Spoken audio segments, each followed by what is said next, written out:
Putin had unleashed his murderous assault on Ukraine, the largest land war in Europe since World War II had begun. And the principles that have been the cornerstone of peace, prosperity, and stability on this planet for more than 75 years were at risk of being shattered. 1 year ago, the world was bracing for the fall of Kiev.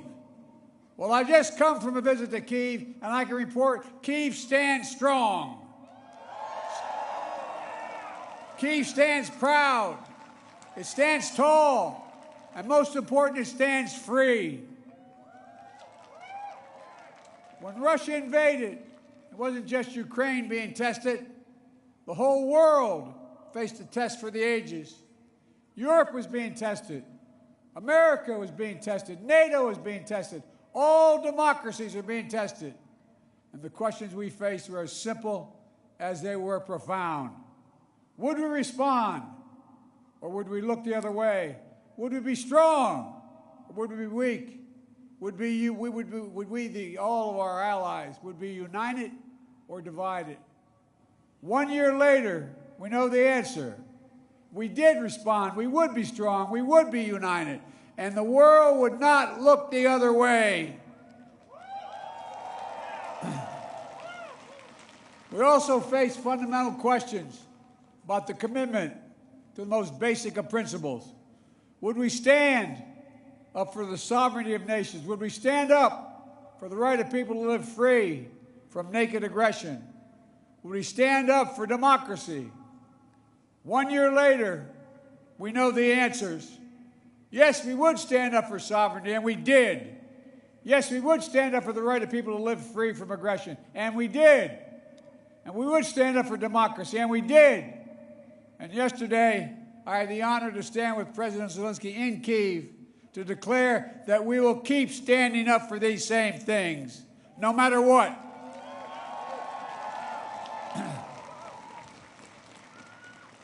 When President Putin ordered his tanks to roll into Ukraine, he thought we would roll over. He was wrong. The Ukrainian people are too brave. America, Europe, a coalition of nations from the Atlantic to the Pacific, we were too unified. Democracy was too strong. Instead of an easy victory he perceived and predicted, Putin left with burnout tanks and Russia's forces in disarray. He thought he'd get the Finlandization of NATO. Instead, he got the NATOization of Finland and Sweden. He thought NATO would fracture and divide. Instead, NATO is more united and more unified than ever before. He thought he could weaponize energy to crack your resolve, Europe's resolve. Instead, we're working together to end Europe's dependence on Russian fossil fuels. He thought autocrats like himself were tough and leaders of democracy were soft. And then he met the iron will of America and the nations everywhere that refused to accept the world governed by fear and force. He found himself at war with a nation led by a man whose courage would be forged in fire and steel, President Zelensky. President Putin is confronted with something today that he didn't think was possible a year ago. The democracies of the world have grown stronger, not weaker. But the autocrats of the world have grown weaker, not stronger. Because in the moments of great upheaval and uncertainty, that knowing what you stand for is most important. And knowing who stands with you makes all the difference. The people of Poland know that. You know that. In fact, you know it better than anyone here in Poland. Because that's what solidarity means. Through partition and oppression, when the beautiful city was destroyed after the Warsaw Uprising, during decades under the iron fist of communist rule, Poland endured because you stood together. That's how brave leaders of the opposition and the people of Belarus continue to fight for their democracy. That's how the resolve of Moldovan people The resolve of the people of Moldova to live in freedom gained them independence and put them on the path to EU membership. President Sandu is here today. I'm not sure where she is, but I'm proud to stand with you and the freedom-loving people of Moldova. Give her a round of applause. 1 year into this war, Putin no longer doubts the strength of our coalition, but he still doubts our conviction. He doubts our staying power. He doubts our continued support for Ukraine. He doubts whether NATO can remain unified. But there should be no doubt. Our support for Ukraine will not waver. NATO will not be divided, and we will not tire.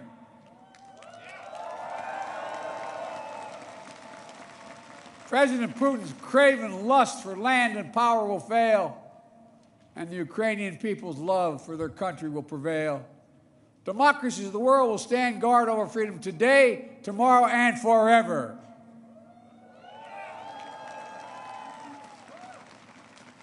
So that's what's at stake here, freedom.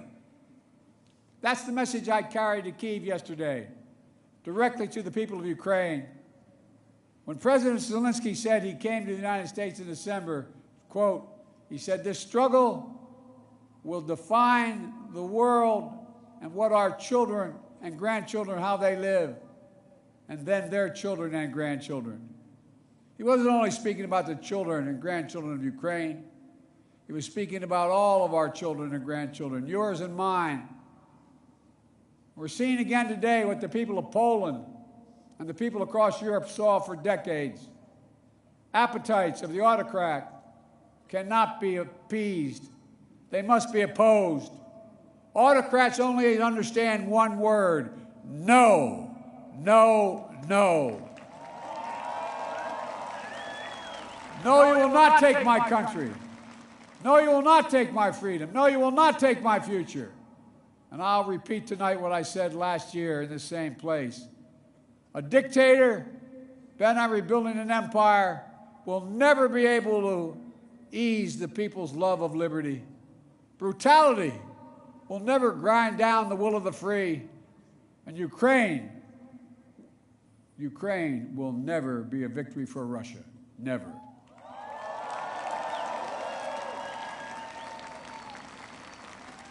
For free people refuse to live in a world of hopelessness and darkness. You know, this has been an extraordinary year in every sense. Extraordinary brutality from Russian forces and mercenaries. They've committed depravities, crimes against humanity, without shame or compunction. They've targeted civilians with death and destruction, used rape as a weapon of war, stolen Ukrainian children in an attempt to steal Ukraine's future, bombed train stations, maternity hospitals, schools, and orphanages. No one can turn away their eyes from the atrocities Russia is committing against the Ukrainian people. It's abhorrent. It's abhorrent. But extraordinarily, as well, has been the response of the Ukrainian people and the world. 1 year after the bombs began to fall, Russian tanks rolled into Ukraine. Ukraine is still independent and free.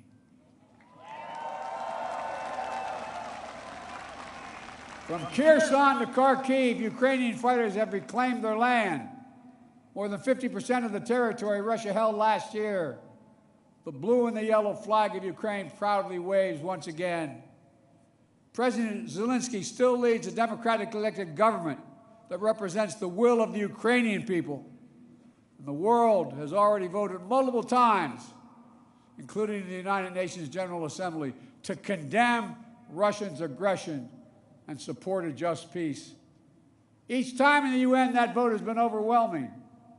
In October, 143 nations, the United Nations, condemned Russia's illegal annexation. Only four in the entire UN voted with Russia. 4. So tonight, I speak once more to the people of Russia. The United States and the nations of Europe do not seek to control or destroy Russia. The West was not plotting to attack Russia, as Putin said today. And millions of Russian citizens who only want to live in peace with their neighbors are not the enemy. This war is never a necessity. It's a tragedy. President Putin chose this war. Every day the war continues is his choice. He could end the war with a word. It's simple. If Russia stopped invading Ukraine, it would end the war. If Ukraine stopped defending itself against Russia, it would be the end of Ukraine. That's why together we're making sure Ukraine can defend itself. The United States has assembled a worldwide coalition of more than 50 nations to get critical weapons and supplies to the brave Ukrainian fighters on the front lines, air defense systems, artillery, ammunition, tanks, armored vehicles. The European Union and its member states have stepped up with unprecedented commitment to Ukraine, not just in security assistance, but economic and humanitarian refugee assistance and so much more. To all of you here tonight, take a moment, and I'm serious when I say this. Turn around and look at one another. Look at what you've done so far. Poland is hosting more than 1.5 million refugees from this war. God bless you. Poland's generosity, your willingness to open your hearts and your homes is extraordinary. And the American people are united in our resolve as well. All across my country, in big cities and small towns, Ukrainian flags fly from American homes. Over the past year, Democrats and Republicans in our United States Congress have come together to stand for freedom. That's who Americans are, and that's what Americans do. The world is also coming together to address the global fallout from President Putin's war.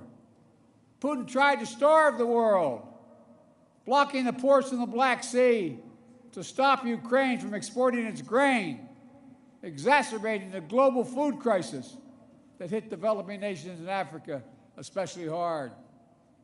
Instead, the United States and the G7 and partners around the world answered the call with historic commitments to address the crisis and to bolster global food supplies.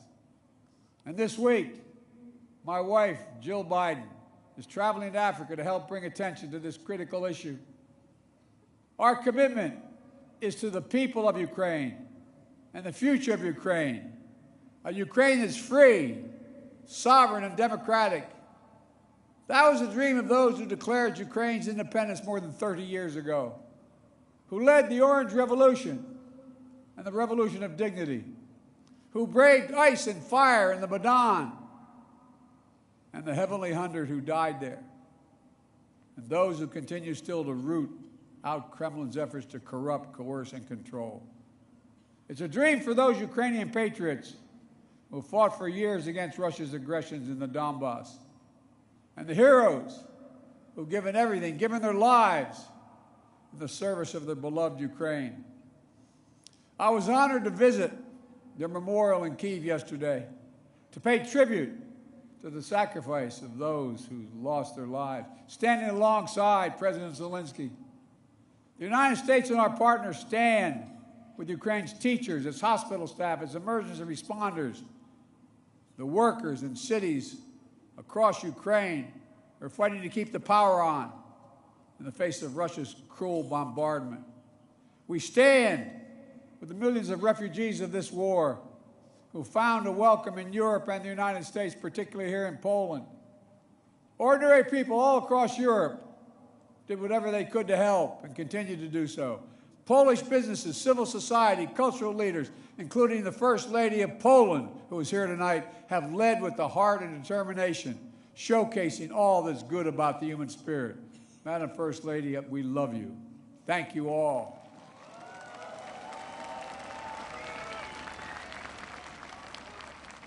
I'll never forget last year visiting with refugees from Ukraine who had just arrived in Warsaw. seeing their faces, exhausted and afraid, holding their children so close, worrying they might never see their fathers, their husbands, their brothers, their sisters again.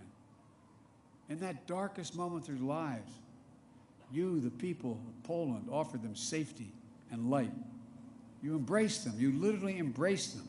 I watched the looks on their faces. Meanwhile, together we made sure that Russia is paying the price for its abuses. We continue to maintain the largest sanction regime ever imposed in any country in history. And we're going to announce more sanctions this week together with our partners. We'll hold accountable those who are responsible for this war, and we'll seek justice for the war crimes and crimes against humanity continuing to be committed by the Russians. You know, there is much for us to be proud of over all that we have achieved together this past year. But we have to be honest and clear-eyed as we look at the year ahead. The defense of freedom is not the work of a day or of a year. It's always difficult. It's always important. As Ukraine continues to defend itself against the Russian onslaught and launch counteroffensive of its own, there will continue to be hard and very bitter days, victories and tragedies. But Ukraine is steel for the fight ahead.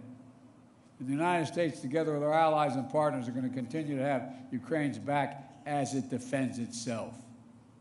Next year, I will host every member of NATO for our 2024 summit in the United States. Together, we'll celebrate the 75th anniversary of the strongest defensive alliance in the history of the world, NATO. And let there be no doubt, the commitment of the United States to our NATO alliance and Article 5 is rock solid. And every member of NATO knows it, and Russia knows it as well. An attack against one is an attack against all. It's a sacred oath. Sacred oath to defend every inch of NATO territory. Over the past year, the United States has come together with our allies and partners in an extraordinary coalition to stand against Russian aggression. But the work in front of us is not just what we're against. It's about what we're for. What kind of world do we want to build? We need to take the strength and capacity of this coalition and apply it to lifting up the lives of people everywhere, improving health, growing prosperity, preserving the planet, building peace and security, treating everyone with dignity and respect. That's our responsibility. The democracies of the world have to deliver it for our people. As we gather tonight, the world, in my view, is at an inflection point. The decisions we make over the next 5 years or so are going to determine and shape our lives for decades to come. That's true for Americans. It's true for the people of the world. And while decisions are ours to make now, the principles and the stakes are eternal. The choice between chaos and stability, between building and destroying, between hope and fear, between democracy that lifts up the human spirit and the brutal hand of the dictator who crushes it, between nothing less than limitation and possibilities. The kind of possibilities that come when people who live not in captivity but in freedom. Freedom. Freedom. There is no sweeter word than freedom. There is no nobler goal than freedom. There's no higher aspiration than freedom. Americans know that, and you know it. And all that we do now must be done so our children and grandchildren will know it as well. Freedom. The enemy of the tyrant and the hope of the brave and the truth of the ages. Freedom. Stand with us. We will stand with you. Let us move forward with faith and conviction and with an abiding commitment to be allies, not of darkness but of light, not of oppression but of liberation, not of captivity but, yes, of freedom. May God bless you all. May God protect our troops. And may God bless the heroes of Ukraine and all those who defend freedom around the world. Thank you, Poland. Thank you, thank you, thank you for what you're doing. God bless you all.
Tonight